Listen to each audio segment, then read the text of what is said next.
ভাই এখানে কি চাষ করতেছিস? এই ধান চাষ করতেছি। ধান চাষ না করলে খাবো কি? বুঝতে তো পারতেছিস আমাদের সংসার। ঠিক আছে তাহলে কথা হ্যাঁ, তুই যা করে আছিস তুই? এই পাতে ঘুরে আসি চা পাতে আসি। যা, আমি চাষ করি।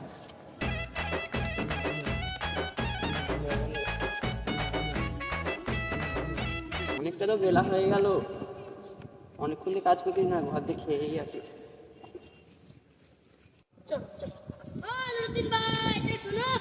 দাঁড়া যাচ্ছি।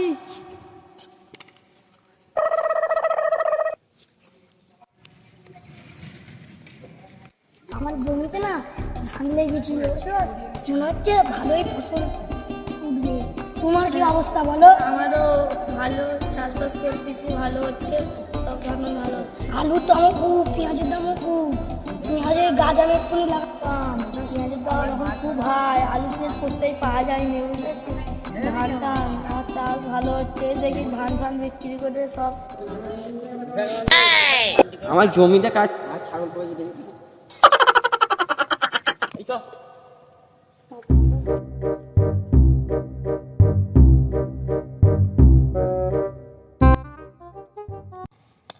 আর ছাগল খেয়ে আলু পেতে ব্যবস্থা করতেছি।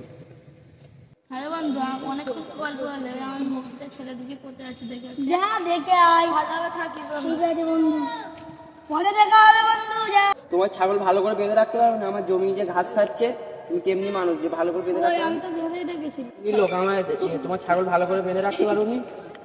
এমনি লোক, তোমার ছাগল আমার ফসল খেলেছে, তুমি ভালো করে বেঁধে রাখতে পারো না? ছাগল তো মেরেছি। আমার জরিমানা দাও, কিসের জরিমানা? নাহলে মরলের কাছে চলো। চলো।